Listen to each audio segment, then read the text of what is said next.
গুৱাহাটী সমষ্টি দখলৰ যুঁজত নামিছে বিজেপি ৱাৰ্ডে মন্ত্ৰী বিধায়কৰ নিৰ্বাচনী ৰণধুন্ধুভি কাহিলীপাৰাত প্ৰচাৰ মন্ত্ৰী বিজুছ হাজৰিকাৰ অনুজ পেগুৰ কাহিলীপাৰা বিবেকানন্দ কালী মন্দিৰত নিৰ্বাচনী প্ৰচাৰ সভাত অংশগ্ৰহণ কৰিছে আমি এই মুহূৰ্তত আপোনালোকক পোনপটীয়া সম্প্ৰচাৰ মাজলৈ লৈ গৈছো বিজুলী কলিতা মেধিৰ হৈ নিৰ্বাচনী প্ৰচাৰ চলাইছে এই মুহূৰ্তত মন্ত্ৰী যোগেন মোহনো নিৰ্বাচনী প্ৰচাৰত ব্যস্ত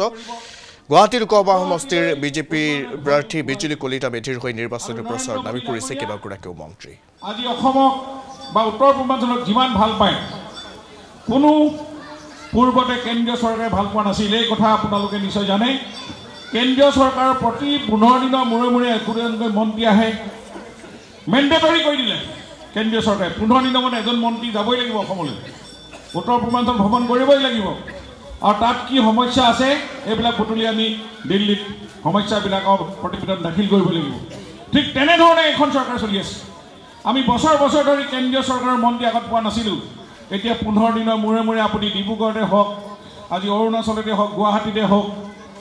এনেধৰণে কেন্দ্ৰীয় চৰকাৰে যে অসমক ভাল পায় তাৰ নমুনা কেন্দ্ৰীয় চৰকাৰখন যে আমাৰ লগত আছে অসমৰ লগত জনসাধাৰণৰ লগত তাৰ এইবিলাক প্ৰমাণ কেন্দ্ৰীয় চৰকাৰ যেহেতু আছে আমিও থাকিব লাগিব দেশ চৰকাৰৰ লগত চৰকাৰ আমাৰ লগত আছে আৰু আমি চৰকাৰ লগত থকাটো প্ৰমাণ কেনেকৈ কৰিম আমি মাত্ৰ 5 বছৰ মূৰত আমাৰ অকল বুটাম টিপিব লাগে অকল বুটামটো টিপিলে হ'ব 5 বছৰ মূৰত আমি এটা সুবিধা পাওঁ আমাৰ এইটো হ'ল এজন নাগৰিকৰ গণতান্ত্ৰিক অৰ্থাৎ মৌলিক অধিকাৰ নাগৰিক হিচাপে আমাৰ ভোটদান কৰাটো দায়িত্ব আমি ভোটদান কৰিবই লাগে আমি 100% আমি ভোটদান কৰিম কিন্তু ভোটদান কৰোঁতে ক'ত ভোট দিলে কোনটো বুটাম টিপিলে আমি সুৰক্ষিত হ'ম কোনটো বুটাম টিপিলে আমাৰ ল'ৰা ছোৱালীবিলাকৰ ভৱিষ্যত সুৰক্ষিত হ'ব কোনটো বুটাম টিপিলে আমি ব্যৱসায় বাণিজ্য শান্তিৰে কৰিব পাৰিম কোন চৰকাৰৰ দিনত বা কোনটো বুটাম টিপিলে আমাৰ সাধাৰণ শ্ৰেণীৰ মানুহৰ উন্নতি হ'ব দুখীয়া দৰিদ্ৰ মানুহৰ উন্নতি হ'ব এই কথাটো চিন্তা কৰিব লাগিব এই চিন্তা কৰি মেলিহে আমি এই বুটামটো আমি অহা 7 তাৰিখে পুৱাই গৈ আমি ভোট কেন্দ্ৰত ইয়াত আমি ভোটদান কৰিব লাগিব এই ভোটাম আমাৰ ভৱিষ্যতৰ এই ভোটামে আমাক ভৱিষ্যতে সুৰক্ষিত কৰিব সাধাৰণ শ্ৰেণীৰ ৰাইজৰ কাৰণে আজি যিমানবিলাক আঁচনি লৈছে বিজয় দাই কৈছে গোটেইখিনি কথা যে আজি অৰুণোদয় 1200 টকা পালেও 1250 টকা কম পইচা নহয় কিন্তু সাধাৰণ শ্ৰেণীৰ লগত যে এই চৰকাৰ আছে তাৰ প্ৰমাণ আৰু এই পৰিয়ালকেইটাই অকমান যদি নিজৰ ল'ৰা ছোৱালী ঔষধ কানিবৰ কাৰণেও দুখীয়া দৰিদ্ৰ পৰিয়ালে পায় মাহেকত নিশ্চয় তেওঁলোকে বহুত টকা পায় আজি আমি প্ৰধানমন্ত্ৰী জীৱন জ্যোতি যোজনাৰ যি ইঞ্চুৰেঞ্চ এইখন প্ৰত্যেকে কৰিব মই প্ৰত্যেকৰ অনুৰোধ কৰিছোঁ কাৰণ ইয়াত প্ৰিমিয়ামবোৰো প্ৰধানমন্ত্ৰী নৰেন্দ্ৰ মোদী ডাঙৰীয়াই দিব ইয়াত কিবা কাৰণত পৰিয়ালৰ মুৰব্বীজন যদি এক্সিডেণ্ট হৈ মৃত্যুমুখত পৰে লগে বেংকৰ একাউণ্টত 2 লাখ টকা সোমাব সেই দুৰ্ভগীয়া পৰিয়ালটোৰ মুখলৈ অকণমান সকাহ আহিব ল'ৰা ছোৱালী ঔষধ পাতি সকাম নিকাম কৰিবৰ কাৰণে যাৱতীয় খৰচটো চাওকচোন প্ৰধানমন্ত্ৰী নৰেন্দ্ৰ মোদী ডাঙৰীয়াই সেই কথালৈকে চিন্তা কৰিছে আৰু মাহেকত 20 টকা 10 টকা যি ইঞ্চুৰেঞ্চৰ প্ৰিমিয়াম দিব লাগে সেইটোও তেওঁই দিব কাকো দিবলৈ নাই কৰা সেই আমি ছ'চিঅ' ইকনমি ছাৰ্ভে আমি কৰিছোঁ এতিয়া এখন ফৰ্ম আছে ইয়াত কংগ্ৰেছে কয় এইবিলাক চৰকাৰী ফৰ্ম একো চৰকাৰী ফৰ্ম নহয় আমাৰ আৰ্থ সামাজিক এটা জৰীপ প্ৰতিটো পলিটিকেল পাৰ্টীয়ে নিৰ্বাচনী ইস্তাহাৰ বনাই প্ৰত্যেকে কয় আমুক কৰিম আজি আপে কৈছে আমুক কৰিম কংগ্ৰেছে আমুক কৰিম চবে কয় চবৰে অধিকাৰ আছে কোৱাটো চৰকাৰ হ'লে কি কৰিব কি আঁচনি ল'ব কোৱাটো ৰাজনৈতিক দলৰ এইটো এটা দায়িত্ব কিন্তু আমি এই সময়টোতে আমাৰ কিমান মানুহে অৰুণোদয় পোৱা নাই তাৰ এটা হিচাপ লৈছোঁ কিমান মানুহৰ আমাৰ এই ৰাস্তা পদূলি হ'বলৈ আছে কোনোবা গাঁৱত কিমান নামঘৰ মন্দিৰ আমাৰ এতিয়াও আমি সাহায্য দিবলৈ বাকী আছে তাৰ আমি তালিকা লৈছোঁ আৰু কিমান আমাৰ ছোৱালী যিসকলে মেট্ৰিক পাছ কৰিছে অৰ্থাৎ মহিলা সবলীকৰণ অৰ্থাৎ মেৰী বেটি বচাও বেটি পঢ়াও জানে প্ৰধানমন্ত্ৰী নৰেন্দ্ৰ মোদীৰ এইটো শ্লোগান বেটি পঢ়াও বেটি বচাও অৰ্থাৎ এই মহিলা সুৰক্ষিত ভৱিষ্যত আজি গঢ়াটো বিজেপি দলৰ দায়িত্ব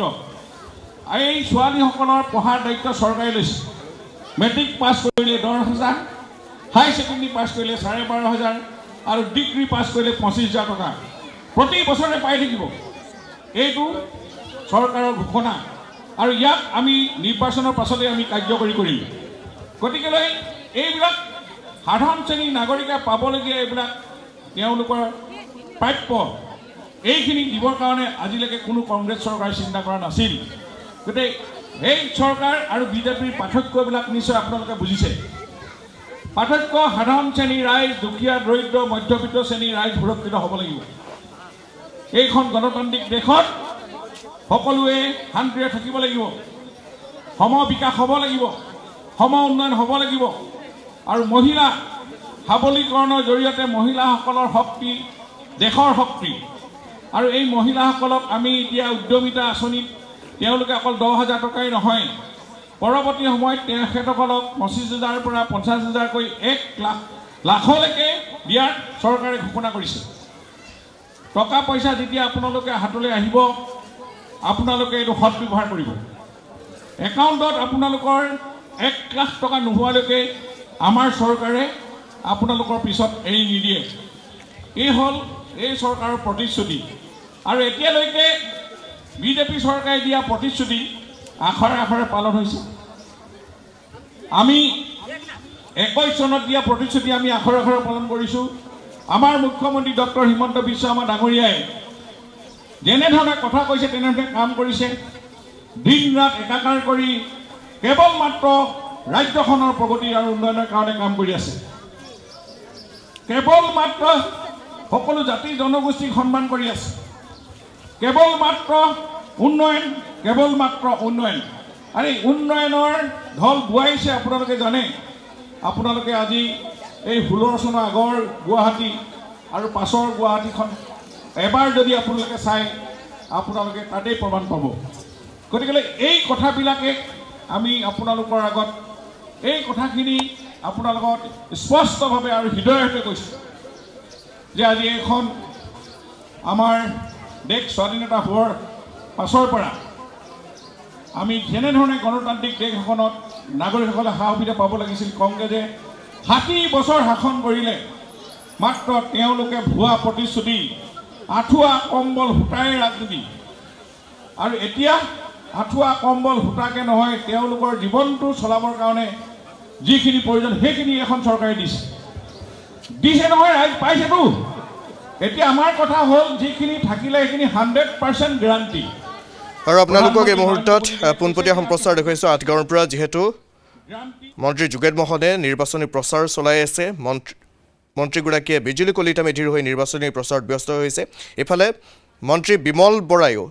নিৰ্বাচনী প্ৰচাৰ চলাই বিজুলী কলিতা মেধিৰ হৈ ধাৰাবাহিকভাৱে প্ৰচাৰত নামি পৰিছে কেইবাগৰাকীও মন্ত্ৰী